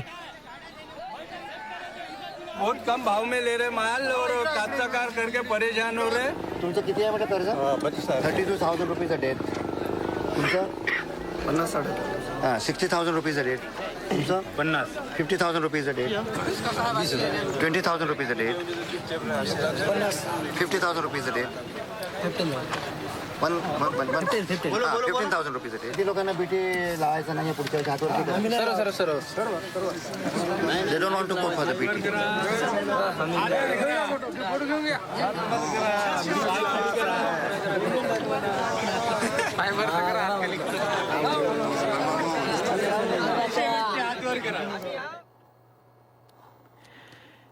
Les graines du suicide. C'est le titre d'un livre rédigé par Vandana Shiva. Cette physicienne, lauréate du prix Nobel alternatif, dirige une fondation économique et un réseau de semences fermières baptisé Navdiana.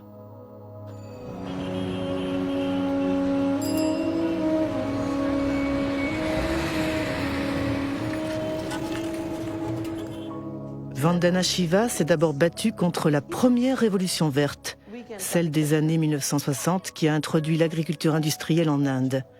Aujourd'hui, elle dénonce ce qu'elle appelle la seconde révolution verte, celle des OGM de Monsanto protégés par des brevets. La différence entre les deux, c'est que la première révolution verte était dirigée par le secteur public. Les agences gouvernementales contrôlaient la recherche. La seconde révolution verte est dirigée par Monsanto. La deuxième différence, c'est que la première révolution verte avait certes l'objectif caché de vendre plus de produits chimiques, mais sa motivation principale était tout de même de fournir plus de nourriture et d'assurer la sécurité alimentaire. Au bout du compte, même si cela s'est fait au détriment d'autres cultures comme les légumineuses, on a produit plus de riz et de blé pour nourrir les gens. La seconde révolution verte n'a rien à voir avec la sécurité alimentaire. Son seul but, c'est d'augmenter les profits de Monsanto. Ils ont toujours dit que la manipulation génétique était un moyen d'obtenir des brevets. C'est cela leur vrai objectif. Si vous regardez la stratégie de recherche que Monsanto déploie en ce moment, la firme est en train de tester une vingtaine de plantes où elle a introduit des gènes BT. La moutarde, le gombo, l'aubergine, le riz et le chou-fleur. Une fois qu'elle aura imposé comme norme le droit de propriété sur les graines génétiquement modifiées, elle pourra encaisser des royalties. Nous dépendrons d'elle pour chaque graine que nous semons et chaque champ que nous cultivons. Si elle contrôle les semences, elle contrôle la nourriture. Elle le sait, c'est sa stratégie. C'est plus puissant que les bombes, c'est plus puissant que les armes, c'est le meilleur moyen de contrôler les populations du monde. À ce réquisitoire musclé, Monsanto répond qu'il n'en est rien en brandissant les engagements de son pledge. Intégrité, dialogue, transparence, partage. We want to participate constructively in the process by which societies around the world try to develop good answers to those questions. Are the products going to be safe for the environment?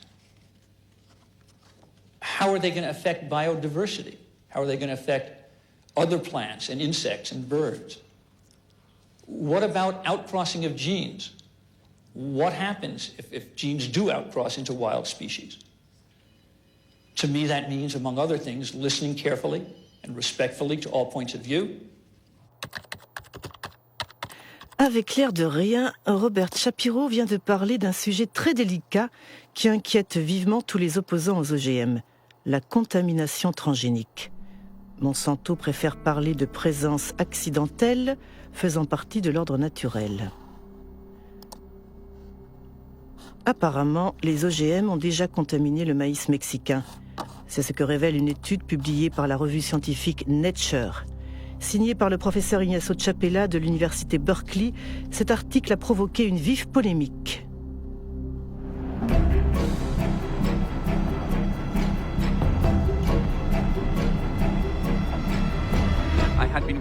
J'ai travaillé pendant 15 ans avec des communautés indiennes à Oaxaca, au Mexique, pour leur apprendre à analyser leur environnement eux-mêmes. L'un de mes étudiants est parti pour les entraîner à détecter les OGM.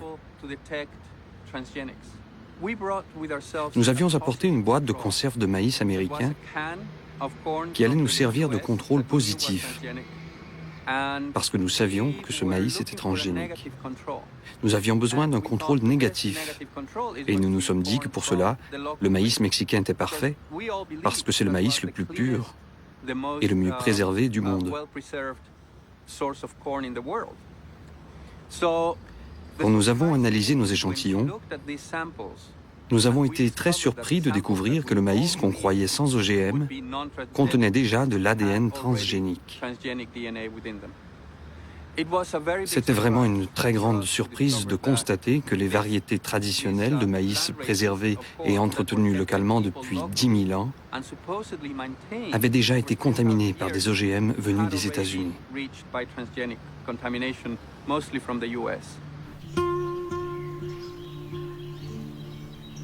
Le Mexique représente le centre d'origine du maïs. Dans la seule région de Oaxaca, dans le sud du pays, on dénombre plus de 150 variétés locales.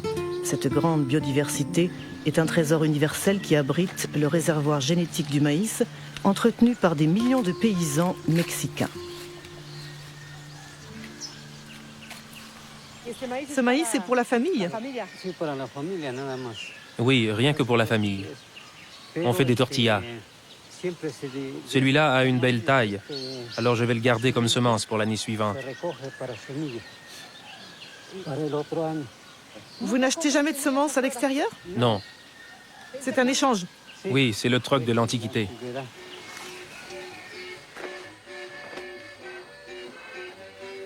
Pour préserver la diversité de son maïs, le Mexique a interdit les cultures transgéniques. En revanche, dans le cadre du traité de libre-échange signé avec les États-Unis et le Canada, le pays n'a pas pu empêcher l'importation massive de maïs américain transgénique à 40%. Destiné exclusivement à la consommation humaine et animale, le maïs américain menace la production locale. Largement subventionné par l'administration de Washington, le maïs industriel, comme on dit ici, est vendu 2 fois moins cher que le maïs traditionnel.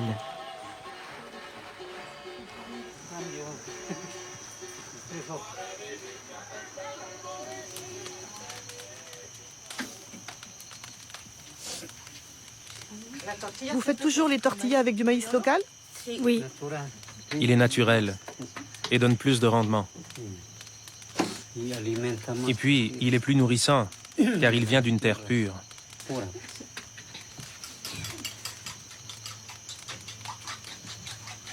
Ça, c'est du maïs violet. Autrefois, mes ancêtres ne semaient que ce maïs. Aujourd'hui, on continue de le conserver. Il existait avant la conquête espagnole? Oui. Et maintenant, il y a une autre conquête. C'est quoi la nouvelle conquête? La conquête transgénique, qui veut détruire tout ça en faisant disparaître le maïs local pour que domine le maïs industriel.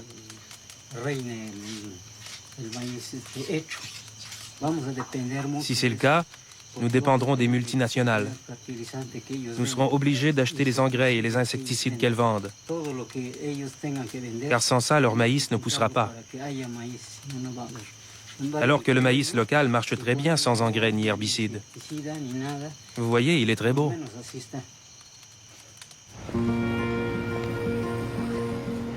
L'article d'Ignacio Chapela dans Nature a provoqué une vive émotion au Mexique.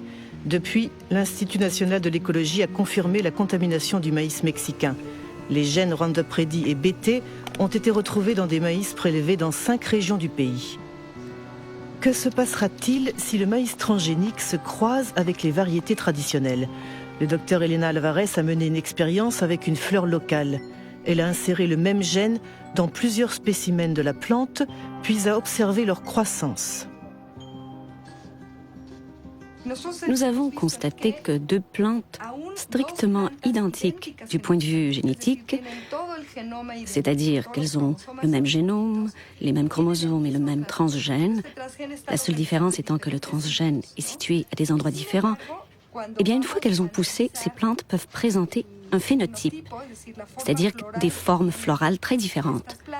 Certaines ont des fleurs qui sont identiques au modèle naturel, avec, comme ici, 4 pétales, avec 4 sépales. Mais d'autres ont des fleurs aberrantes, avec des poils anormaux ou des pétales bizarres. Et certaines sont carrément monstrueuses. La seule différence entre toutes ces plantes, c'est la localisation du transgène qui s'est inséré complètement à l'aveugle. Pourquoi est-ce préoccupant?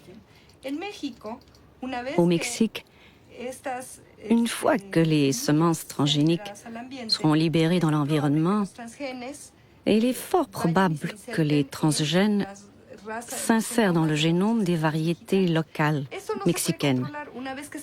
C'est un phénomène qu'on ne peut pas éviter, car les plantes de maïs se croisent naturellement par le pollen que transporte le vent. On peut donc craindre que le fond génétique du maïs traditionnel soit affecté de manière totalement incontrôlée.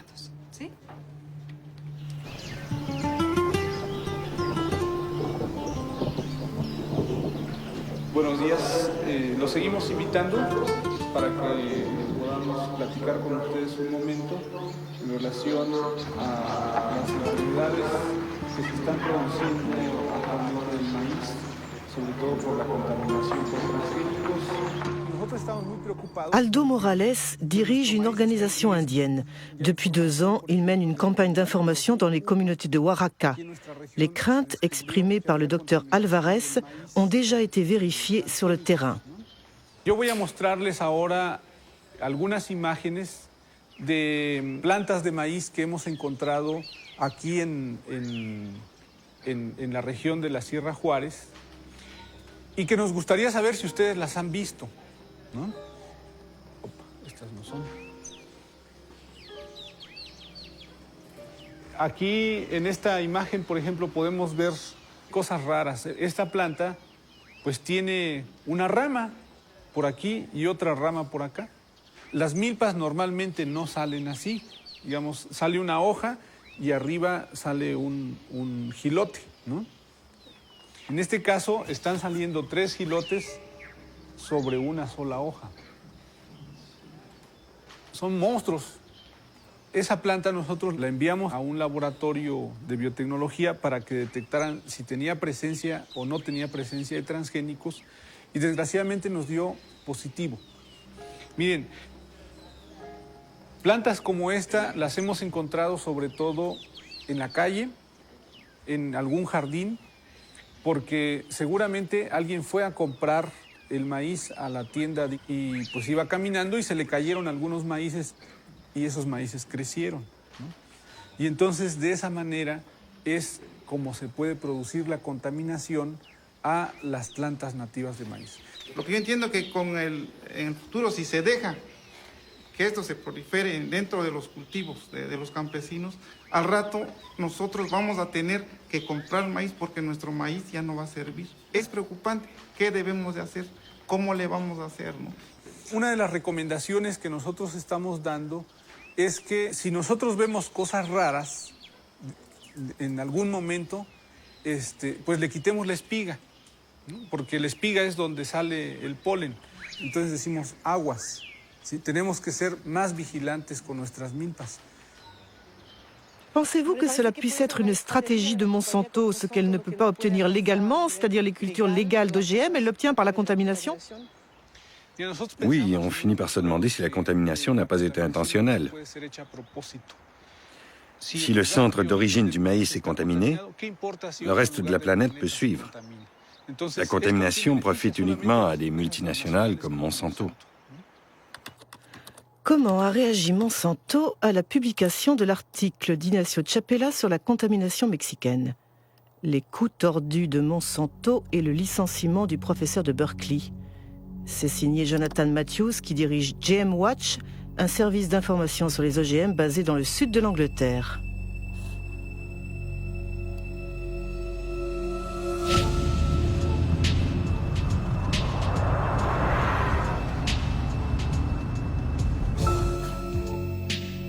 D'après Jonathan Matthews, Ignacio Chapela a été victime d'une campagne lancée sur AgBioWorld, un site pro-OGM.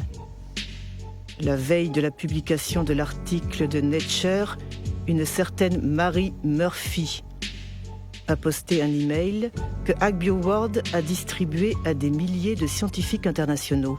Elle écrit « Les activistes vont certainement faire courir le bruit que le maïs mexicain a été contaminé par des gènes de maïs OGM. » Dès le lendemain, une certaine Andura Schmetacek poste un deuxième email. D'abord un activiste avant d'être un scientifique. C'est vraiment une campagne de diffamation. Les 2 premiers jours, on a d'abord Murphy et Smitacek qui entrent en scène. Et puis, il y a d'autres scientifiques qui réagissent en disant « Nous devons faire campagne contre cela. Nous devons inonder Nature d'emails en disant que cette étude n'est pas sérieuse. » J'ai passé beaucoup de temps à chercher qui étaient Smitacek et Murphy. En ce qui concerne Smitacek, si on regarde les informations techniques en bas de ces emails, on voit « reçu de » avec l'adresse du site expéditeur.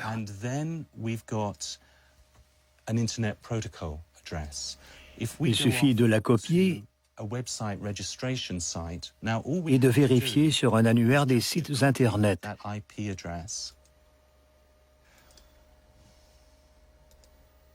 Et on trouve que le propriétaire, c'est la compagnie Monsanto de Saint-Louis.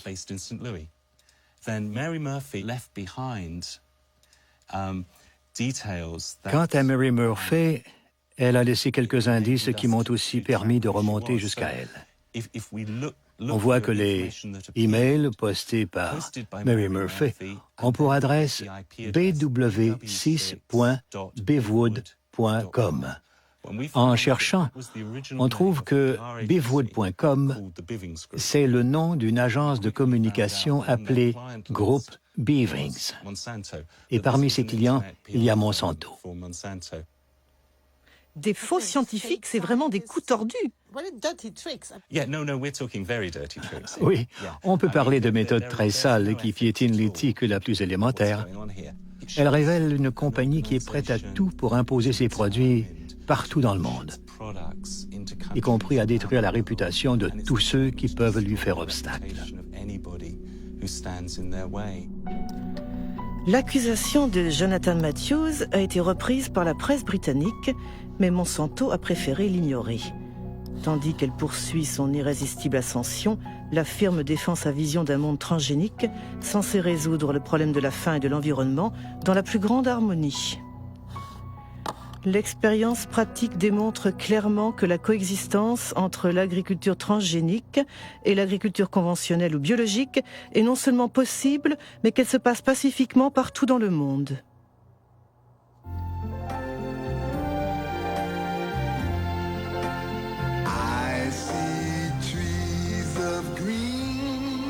Imagine mundo que preserve a natureza, o ar, os rios.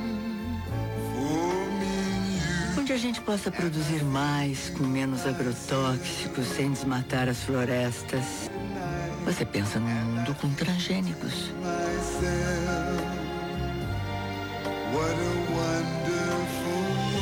Uma iniciativa Monsanto com apoio da Associação Brasileira de Nutrologia.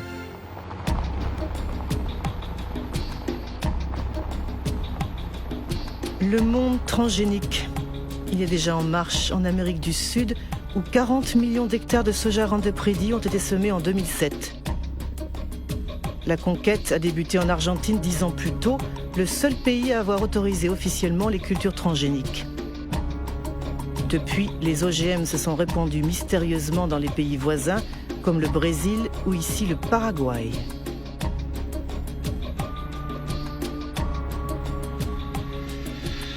En 2005, le gouvernement paraguayen a finalement légalisé les cultures clandestines pour sauver ses exportations de soja, notamment vers l'Europe, où l'étiquetage des produits OGM est obligatoire. Autant dire que le ministère de l'Agriculture a été placé devant le fait accompli. Nous avons dû autoriser l'utilisation des OGM, car ils étaient entrés, de manière, disons, irrégulière dans notre pays. Sait-on comment les semences transgéniques sont entrées dans le pays? Par le marché noir ou la contrebande? Non, nous ne parlons pas de marché noir, mais de sacs blancs, parce que ce sont des sacs de semences qui ne présentent aucune inscription officielle. Est-ce que Monsanto a joué un rôle dans cette contrebande de semences? Il est possible que l'entreprise ait, disons, promu ces variétés, ces semences, et comme je vous ai dit, le gouvernement a dû réagir a posteriori en validant effectivement un état de fait.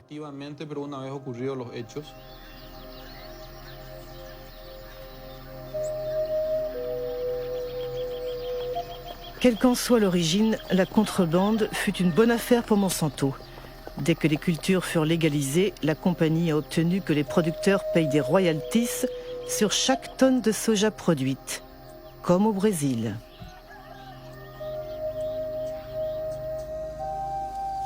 Depuis au Paraguay, on déforeste à tour de bras, quitte à expulser par la force les petits paysans qui refusent de céder leur lopin de terre.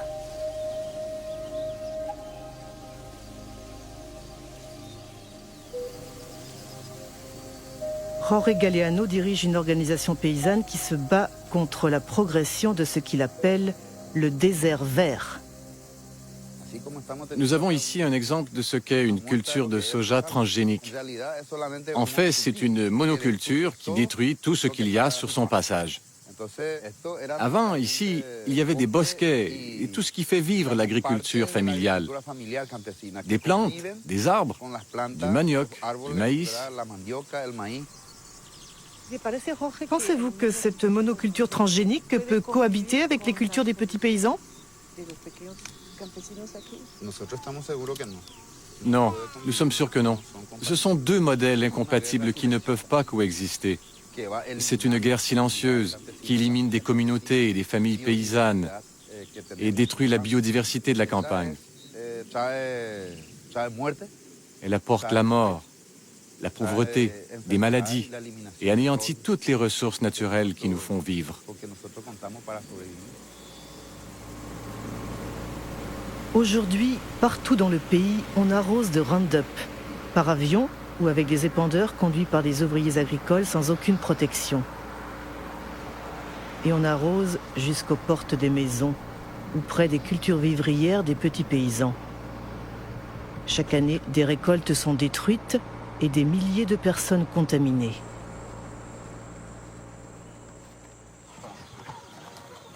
Comme cette famille, cernée par les OGM de Monsanto. Les parents sont inquiets pour leur fils Pedro, qui chaque jour doit traverser les champs de soja pour aller vendre des galettes de maïs fabriquées par sa mère.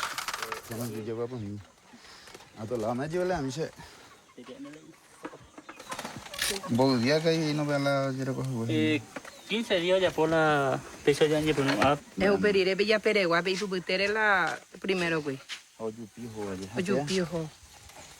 Mi sima peso vale hijo vas a ahí también. Dame pure. No ne kana si biche.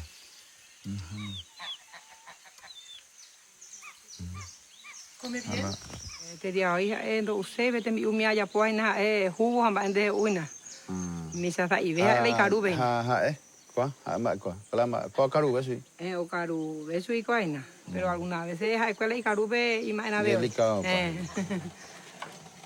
Así es, vivimos. Tomamos el agua, intoxicado, muriendo de nosotros 60 patos con ganso. Ahí viene y enseguida cae y muere. Porque allá se pasaba, se mata todo. Ahí en la altura. Y cuando llueve viene el agua y el pato vive por el agua. Y por eso. Au Paraguay, 2% de la population détiennent 70% des terres cultivées et avec les OGM, la concentration ne cesse de s'accentuer. Les 3/4 des producteurs de soja sont des étrangers qui placent leur argent dans le nouvel or vert. Avec la crise de la vache folle et l'interdiction des farines animales et plus récemment l'engouement pour les biocarburants, les cours du soja se sont envolés, provoquant une ruée sur les cultures Roundup Ready. D'après le dernier recensement paraguayen, 100 000 personnes quittent chaque année la campagne pour s'installer dans les bidonvilles des grands centres urbains. La majorité a fui le soja transgénique de Monsanto, destiné à nourrir les poules, les vaches et les cochons d'Europe. Ñaña, imítala sobre el modelo de producción de la soja transgénica promovido por Monsanto. Pea Orecoja, hay empresa multinacional, tu cheiteía, un vapor en todo el mundo. Y el objetivo es el control del alimento allá, la producción de alimentos en el mundo. Y cómo a través de la implementación de una agricultura sin agricultor, de soberanía alimentaria que o representar ñandeña mandaña de yeje. Ya producían de ya uana, naña depende y otro de ya carujanwa. Tenemos que luchar por nuestra soberanía, tenemos que luchar por nuestra tierra, tenemos que defender nuestra comunidad, tenemos que defender nuestra familia y tenemos que defender nuestro país. Si la gente que ciudad de pan y la ciudad no así. Peñemos a taigo a ver. Porque la ciudad que yo voy a ver la guaja y bien de niño tu miña en ella usted allá la ciudad no ya usted donde plata de uy ella es basura. Et j'ajoute que le combat de ces familles pour leur survie nous concerne tous. En 2007, Monsanto employait 18 000 salariés dans une 50aine de pays. Tandis qu'à la bourse, le cours de ces actions ne cessait de grimper, ses bénéfices ont atteint $1 milliard. Parmi ces actionnaires, on compte des fonds de pension, des banques, mais aussi des centaines de milliers de petits porteurs.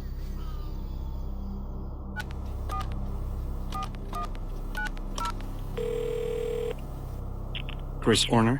Hello, Christopher Horner. I'm Marie-Monique Robin from France. Yeah, we've Oui, nous apprécions votre insistance à demander une interview, mais nous avons eu plusieurs conversations internes et nous n'avons pas changé notre position. Nous n'avons aucune raison de participer à notre documentaire, car nous suspectons que cela ne sera pas positif pour nous.